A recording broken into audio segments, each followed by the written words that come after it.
The Chargers beat the buzzer and made a last-minute trade for offensive line help, and it might not make them a Super Bowl contender, but it has a good chance of making them better than they are right now.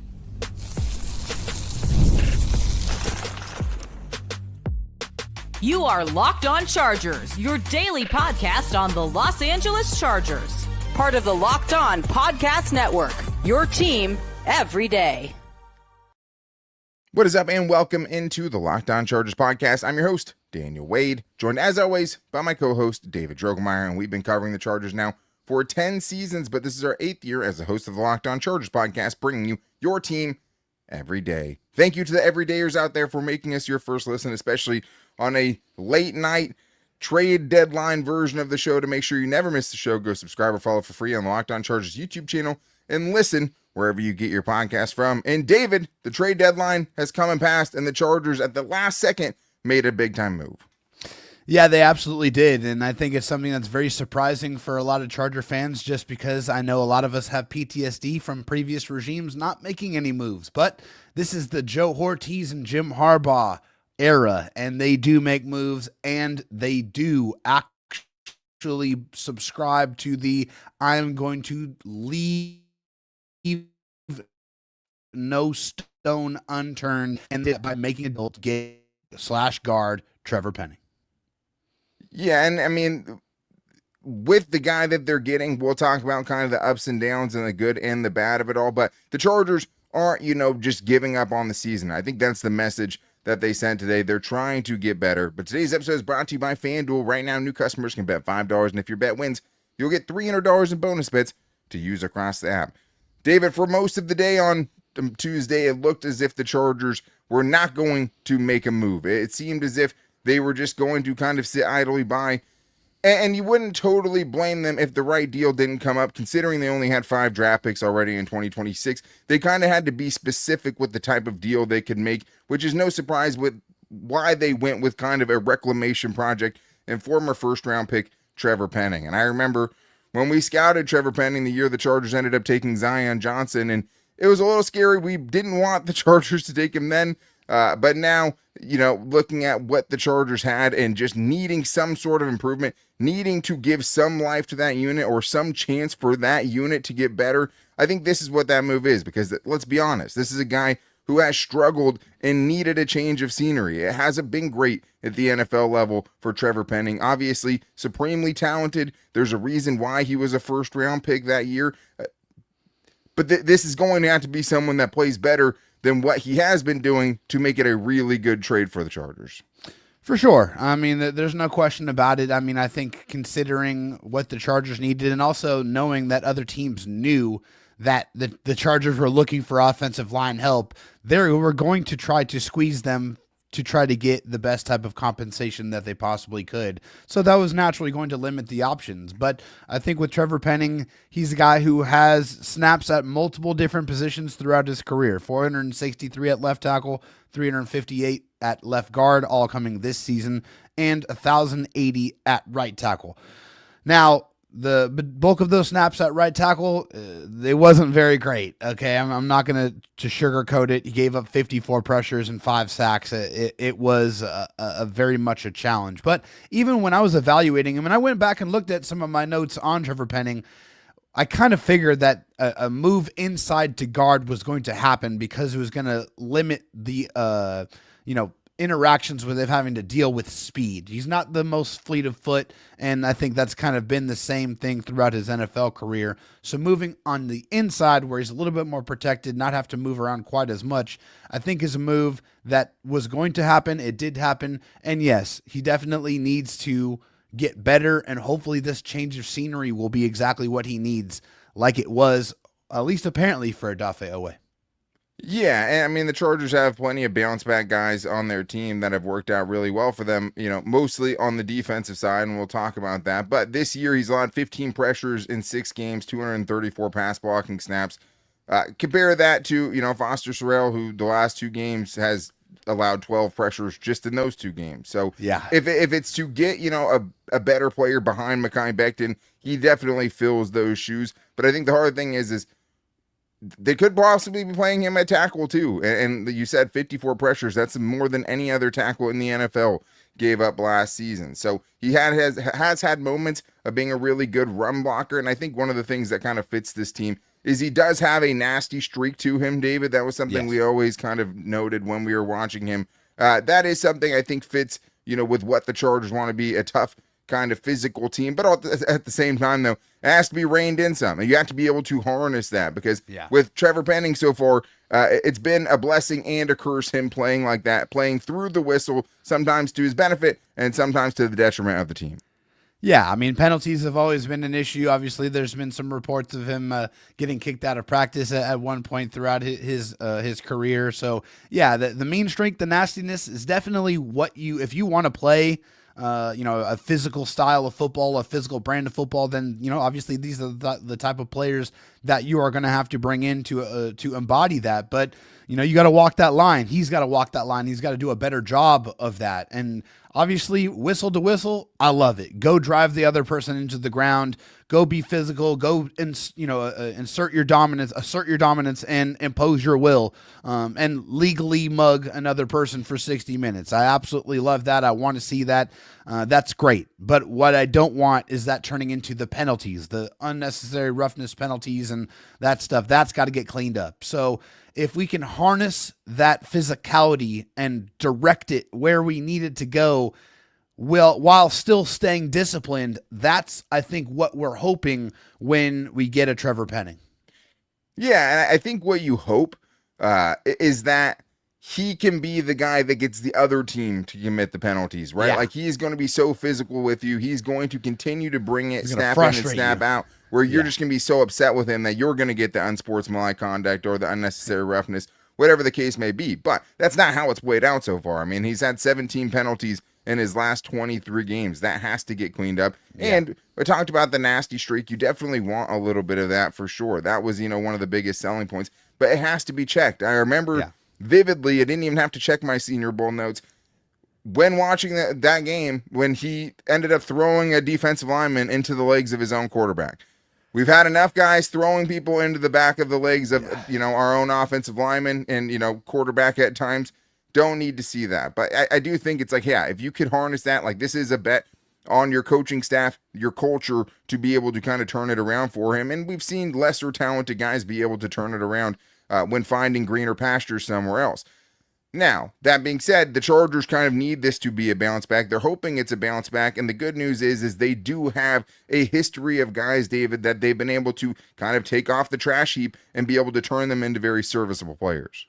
Yeah, I mean, no question about it. Obviously, I think the latest example of that is Bobby Hart, the right tackle, who went down with a little bit of an injury, but they've under this regime have really subscribed to the, hey, we're gonna go for the low cost signings and we're gonna see if they're gonna be able to work out. Obviously, another example is a guy who's playing for the Rams, who got a really big contract off of the Chargers after a fantastic year. Of course, I'm referring to Poona Ford. So, I mean, this is, something where, especially on the defensive side, we've seen plenty of guys be able to come in here, get into this coaching staff, and be able to provide better results. And then on offense, I think that's something that we're hoping that we can see out of this offensive coaching staff, is them be able to change the trajectory of Trevor Penning's career, get him on a positive track, and hopefully unlock what the potential that we saw and everyone else saw, obviously, with him going out of college, that resulted in him getting drafted in the first round. And people, even the people that didn't like him as much, had him, as a late first, early second round pick. So it's not like the consensus was he was a bad player. It just hasn't worked out for him so far. But I do think that, with the Chargers, when you talk about Poona Ford and Elijah Molden, Adafe Owe obviously just happened, Tier Tart, Dante Jackson, Tony Jefferson, Deshaun Hand, J.K. Dobbins, Trey Lance, you could even throw in that mix of guys who have looked much better with the Chargers than they have in their previous stop. Now, all those chances haven't all worked out because you have the Hayden Hursts and the Tyler Conklins and the Bradley Bosemans and the DJ Charks and the Gus Edwards. The biggest kind of, dividing line there is most of the guys who have worked out have been defensive guys. Most of the guys who haven't worked out have been offensive guys. But to your point, the biggest most hopeful thing is they were able to get a, playable level of tackle from Bobby Hart off the streets. If they can do that with Trevor Penning and increase him, by a little bit, or improve him by a little bit, that would be great. But I think so far it's like, how much trust do you have in Mike Devlin? Because it doesn't currently seem like he's maximizing what he has. Where on the defensive side, whether it's Eli Apple and Marcus May, even other guys I didn't bring up, it feels like they're always getting the most out of that side of the ball. But did they do the best they could? Should they have gotten more? Where is he going to line up? We have much more to get into with this new trade conversation on more in today's Locked On Chargers podcast. The NBA is back, and there's no better place to get in on the action than FanDuel, the official sports betting partner of the NBA, because even if you missed the start of a game or you want to ride the hot hand, FanDuel has live bets on everything from who will score next to fourth quarter comebacks. Plus, you can even combine your live bets in the same game parlay for a shot at a bigger payout. You can do that on the NBA. You can do that on the NFL, but the NFL is only a couple days a week, and the sports that aren't the NFL are so much better when you have a little juice on the game, and it keeps every game exciting, especially when your team's making that late push. Where will the line be on FanDuel now that the Chargers have pulled off this blockbuster trade for Trevor Penning? The odds still have the Chargers as 3-point favorites on Sunday Night Football. It'd be kind of funny if they actually got worse than that from that. We'll see where the line goes. But they say you get 3 points for being at home. We'll see if that holds up. I sure hope so. It would be a huge win for the Chargers. But right now, FanDuel is giving new customers $300 in bonus bets when your first $5 bet wins. So head to FanDuel.com to sign up and play your game with FanDuel, the official sports betting partner of the NBA. David, it's a buy or sell Tuesday that turned into a buy or sell Wednesday or going to be. But we do have some from you guys that we wanted to get to, including some that are very pertinent to this conversation revolving around Trevor Penning and kind of the polarization that we've seen since they brought him in, because he is a player that they need to get more of, and he hasn't been great. But not great doesn't mean you're not better than what the Chargers currently have right now. But I think the big question is, from here, Jackson asking, buy or sell the Chargers trade for Trevor Penning is the best they could have done to address the offensive line woes at this point in the season. David, what do you think? Well, I mean, according to the reports out there, we really only know of 2 or 3 other potential offensive linemen that we were made aware that they would be available. Obviously, Andrew Wiley being one of them of the Washington Commanders, and Evan Neal being the other. And you know, Andrew Wiley, obviously, I think would have been the ideal fit. But as I mentioned earlier, all the other teams knew that the Chargers needed offensive line help, and they were going to exploit that. Obviously, this is a business, right? They're going to try to get the best compensation that they possibly can, and the Chargers obviously need to you know, keep that in mind when they're trying to make these trades and make these deals. It has to make sense, and they can't like completely compromise what their draft availability is in 2026, regardless of the obscene amount of cap space that they're expected to have. It's still something, especially after we've seen so much success from Joe Hortiz drafting, you know, with what he's been able to do. I think, you know, you have to keep that in mind and try to keep as many draft picks as you can, while also trying to do your best to try to improve the football team. Obviously, Wiley would have been great. I'm not a big fan of the Evan Neal situation. I think he's probably worse, honestly, than Trevor Penning is. And so I think, considering that Trevor Penning was the only offensive lineman that was traded, I think it's probably, I'm going to buy that it was the best that they probably could do.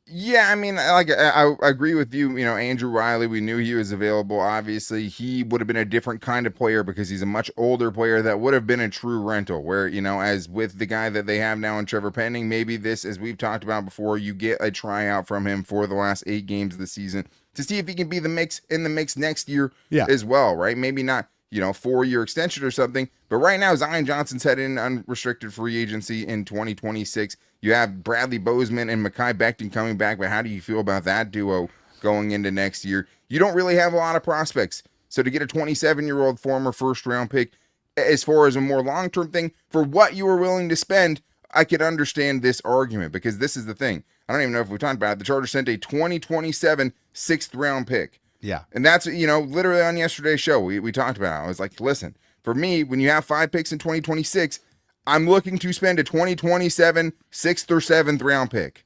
That's what I'm trying to do. And that's what they ended up doing. So with what they were willing to give up, with what they had cap space wise, maybe this is close to the best they could have done. At the same time, the problem is you just didn't do enough in the off season to be prepared for something like this. And to a certain extent, you can't ever prepare for losing, you know, 2 all-pro level tackles, obviously.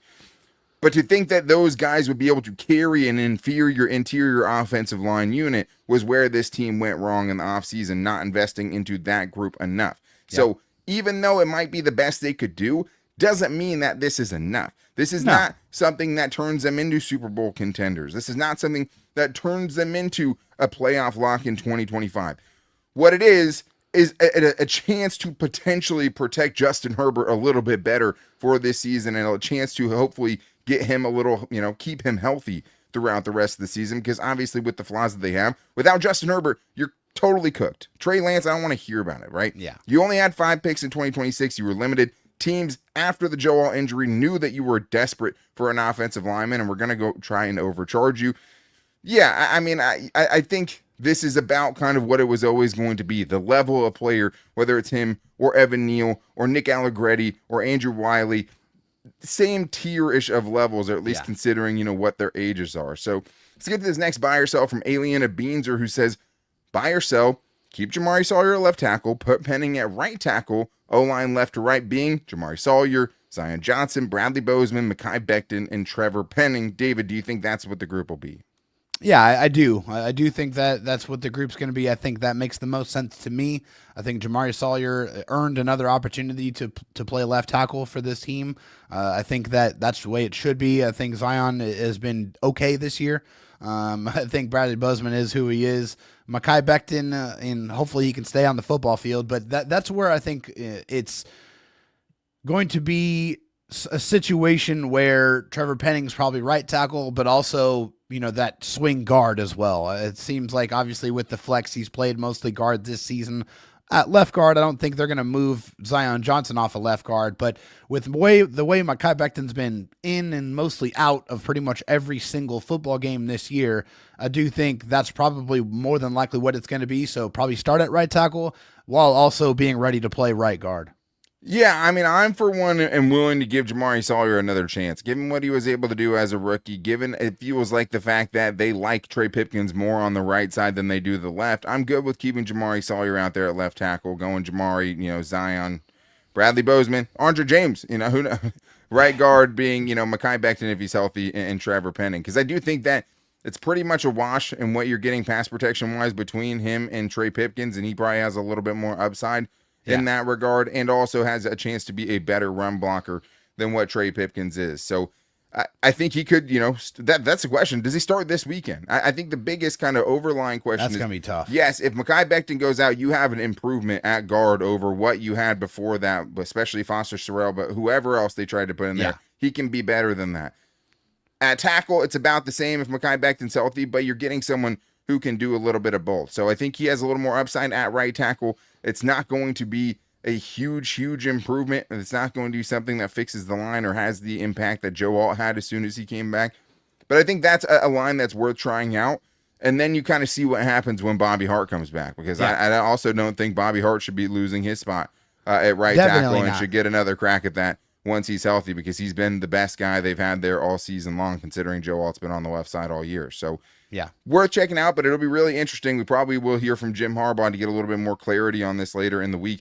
But it's kind of unclear where he's going to be, where they expect him to be, if he's going to start right away right now. Let's get to this last one here, David, just a thought that I had, which is just that how nice it is to have a GM that's willing to try something, right? We went so long with Tom Telesco, and Joe Hortiz has already made as many trades in the draft, outside of the draft, absolutely more outside of the draft, but basically total than Tom Telesco did in like 12 seasons, 11 plus seasons.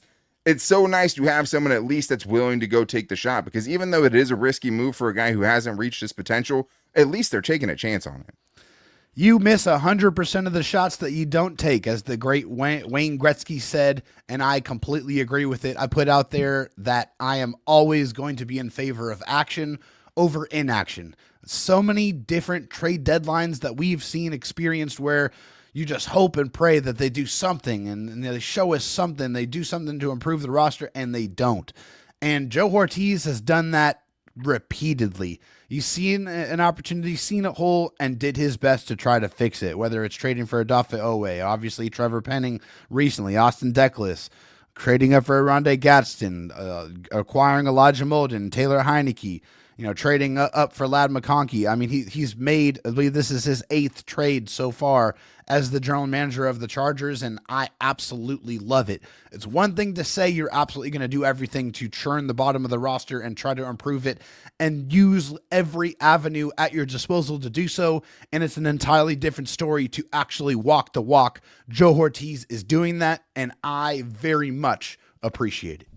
I definitely wouldn't want to go back to the way it was. Now, with a trade we're going to talk about in the next segment, it's actually up to 9 trades for That's Joe correct. Hortiz now because he sent away Jasir Taylor. So him and Howie Rose been battling it out to see who can make the most trades. But I think it's just the quality and how those trades have worked out for the Chargers in this new regime as opposed to how it did last time. Because when you're talking about Tom Telesco, you're talking about trading up in the draft quite a bit, but it was for Manti Te'o and Jeremiah Atauchu and Melvin Gordon and Kenneth Murray and Scott Matlock. The Chargers traded up for all those guys. You know who Joe Hortiz is traded up for in the draft?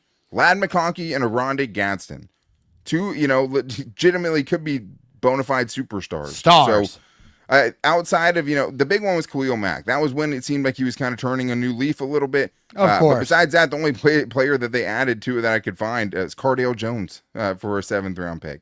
Traded away guys like Desmond King and Russell Okung, Dontrell Inman, J.C. Jackson after giving him Sean Lissimore. Sean Lissimore.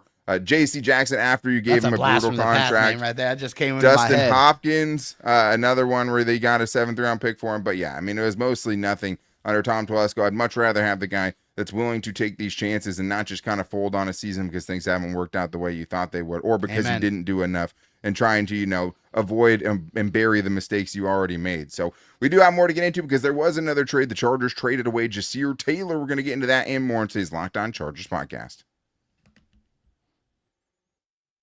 Nobody likes paying rent, but if you must, you might as well get something for it. And that's where BILT comes in because BILT is changing the game by turning your rent payment into real rewards that you can actually use. When you pay rent through BILT, you can earn flexible points that can be redeemed towards hundreds of hotels and airlines, that future rent payment, your next Lyft ride, and more. But BILT isn't just about rent. It's about rewarding you around your entire neighborhood. I love that BILT.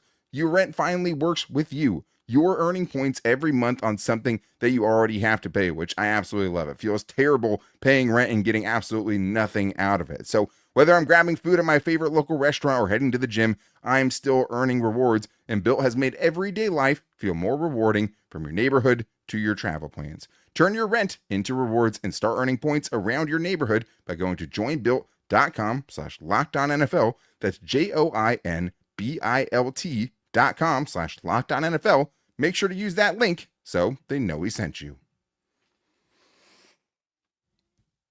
David, not only did Joe Hortiz make one trade, but he made multiple trades on trade deadline day, and I think one of the more active deadline days in recent memory, or at least in a very, very long time with all the big-time moves that were getting made. The Chargers were not in on that. They're not Super Bowl contenders who are one piece away to make those kind of giant, splashy moves, but they're trying to keep Justin Herbert upright, and they're trying to do kind of the most with what they have right at this moment, including trading away kind of a beleaguered former draft pick of the Chargers under a different regime, Jasir Taylor. So thank you guys as always for making us your first listen, especially when we're a little off schedule like this when big news comes out. But if you need a second listen, make sure to check out Locked On NFL. If you want to keep up with all of the different trades that went down today, make sure to check out Locked On NFL, where there's 2 shows a day. Tyler the Madman Rowan and my guy Tony Wiggins in the barbershop breaking it all down for you guys on YouTube, wherever you get your podcast from. But Jasir Taylor, a move that I didn't see coming. I think we knew the Chargers were probably more likely to be buyers than, selling or shipping away really big pieces. But this was one I didn't see coming. I mean, Chargers end up trading away Jasir Taylor to the Jets for a 2028 conditional 7th-round pick, recouping some assets. Obviously, it's an asset that you're not going to see until, 3 years from now. But this is someone, David, that has, never really kind of didn't fit you before with Brandon Staley, was never really great as a cornerback. Once it turned into last year, they said he was injured. He didn't play well. He had a passer rating allowed of 146.8 and allowed 5 touchdowns, but was a main, special teams guy for them, their main gunner so far this year. Didn't see that coming, but it does feel good to get an asset for someone who never really worked out.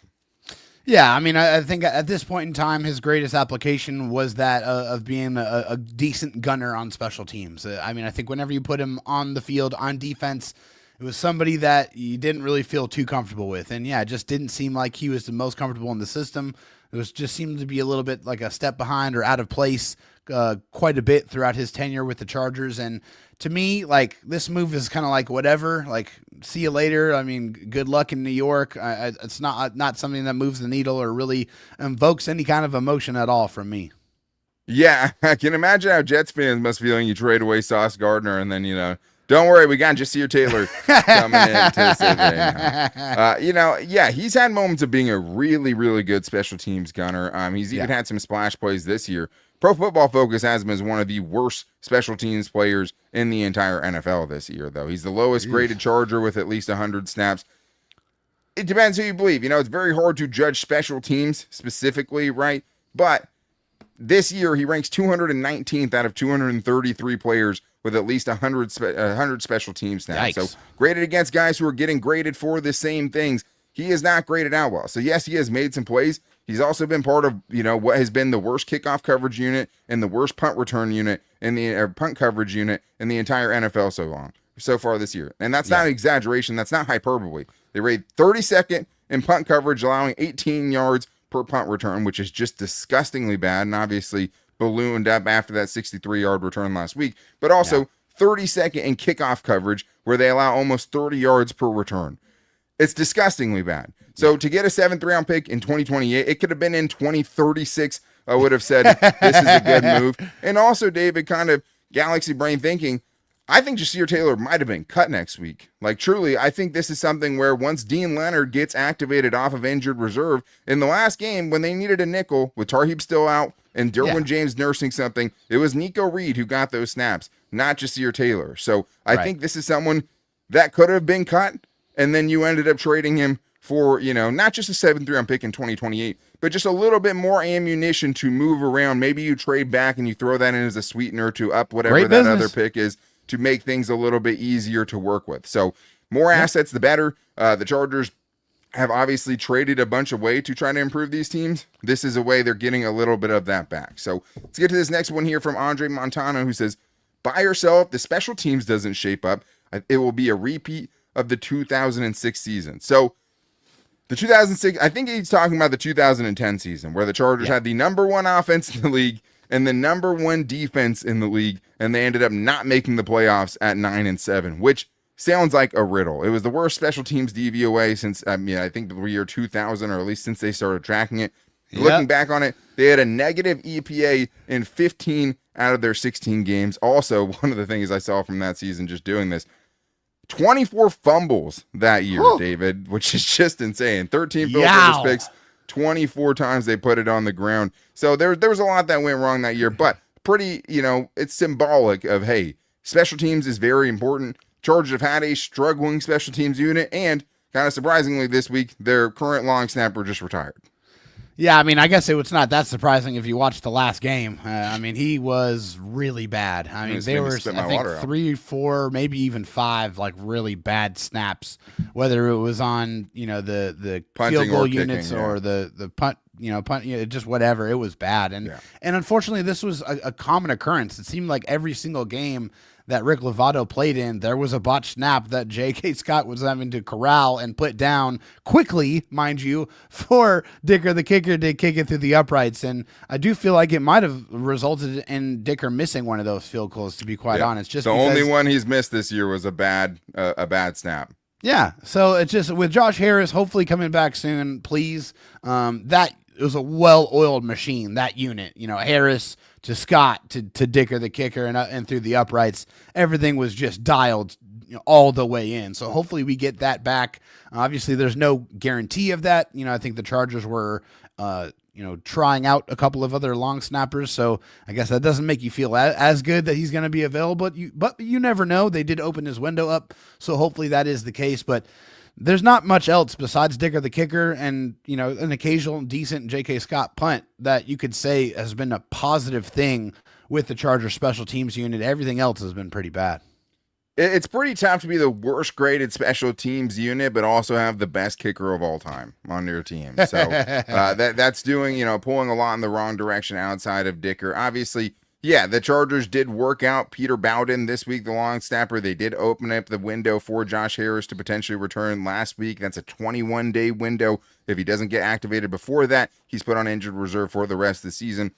Them trying out Peter Bowden makes me just think, okay, well, they're not 100% certain that Josh Harris is going to be back. But yeah, I mean, it was only a matter of time before a bad snap impacted the direct result of a game. And that's just something you can't afford. And you're getting back an all-pro long snapper in Josh Harris, who not only helps, with the snaps, but is better in coverage as well, going down and trying to make plays on, these punt coverage units as well. So I think the main point being here, with all of the other things this Chargers team has going wrong, they can't have the special teams be the worst in the league. No. They just can't. Like, it's just, they have too many issues already. They need Ryan Ficken to do what he has done before and have the best special teams unit in the league. And that means, better returns from Darius Davis. I mean, The only guy we've seen have a really big return was Ladd McConkey this year, and it got called back, and he ran back a touchdown. So in all facets, they have to be better. The one guy they have that had a great kick return is not even on the practice squad anymore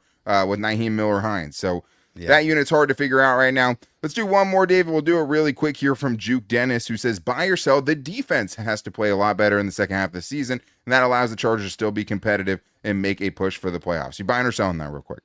Well, yeah, I'm definitely buying it, but I think they've quietly played pretty well the last couple of games. But considering the opponents, we got to see it against a legitimate offense, a legitimately good team. I think the first opportunity to show that will be this Sunday night against the Pittsburgh Steelers. So got to do it, got to show up against the better offenses in the league. And until they do that, then I'm going to have a little bit of trepidation. But they've been playing better. Hopefully they can keep it up. Yeah, the Chargers so far this year, 12th in points per game allowed, 6th in yards allowed. So top 6 in yards allowed obviously is nice when you're talking about total offense like that, but it does feel like they're going to have to be a top 10 defense the rest of the way if they're going to be a legitimate playoff team. And it just feels like at some point they're going to be called upon to win the Chargers games, and it's going to, their season might come down to if they can do that on that side of the ball. Last year, you go back to that Falcons game, right, where they're losing, the only score they get in the second half is a Tarheeb still pick 6. Can they win a 17-13 game if they have to? We're not going to know until we see them tested by better offenses than the ones that they played over the last couple of weeks with Carson Wentz and Cam Ward, respectively. So we're not going to know it, but I do think it is, important. Like, if they really want to still be that team, knowing that they're never going to get back to that ceiling offensively, the defense has to raise the floor a little bit and show that they can be one of the better units in the league if this team really wants to be taken seriously as a contender to make a playoff spot, get a playoff spot, and to potentially win a playoff game. That's a buy or sell for another time. Is it better to not make the playoffs and not lose a playoff game, like Joe Burrow, or to make the playoffs every year and still lose when you get there? Because right now it kind of feels like even if the Chargers did make it, it'd be really hard pressed for me to pick them to win that game, which is dumb though. I think it's more important to be a perennial playoff team and show your team that, hey, even in the worst of situations, we can still go make a playoff run. Because once you get in, anything can happen. Of course, you want to make the dance no matter what, but I think it's more important to the message where it's like, we're just a playoff team now. It doesn't matter what happens in the perennially, season. every year. Who we have, who we lose during the season. We have Justin Herbert. Just expect we it. have Jim Harbaugh. We're going to be a playoff team every year. So I think that's more important than any of the dumb narratives that anyone watching Justin Herbert would know are pretty stupid anyway. So I agree. Better to make it and to lose the first game than to not make it at all, in my opinion. I just came out with that. I don't know. We're just creating buy or sells. We already have gone long. So thank you guys, as always, especially for checking out these kind of spontaneous live shows when big news drops. Appreciate you. We are the only daily Chargers podcast out there, so when there is big news, you can come to us to get your fix, and you can do that by making sure you subscribe or follow for free on the Locked On Chargers YouTube channel and listening wherever you get your podcast from, as well as following us on all of our social media at Locked On Chargers on Instagram, at Locked On LAC on Twitter, and our Locked On Chargers Facebook page. We also have a Locked On Chargers TikTok, which has been popping off lately with all the clips we've been putting on there. So make sure you guys check us out, and to get involved on the next buy or sell fan mail show or bold prediction show we'll be doing on Friday, make sure you call into the voicemail line too at 323-524-7924 and give us your 30-second Chargers voicemail. But tomorrow, it's crossover Thursday. It's still Wednesday because this is a live Tuesday. It's a live show. Thursday is crossover Thursday. Locked On Chargers, Locked On Steelers, primetime Sunday night football matchup to break down. So make sure you guys are back with us for that. But until then, take it easy and go Bolts.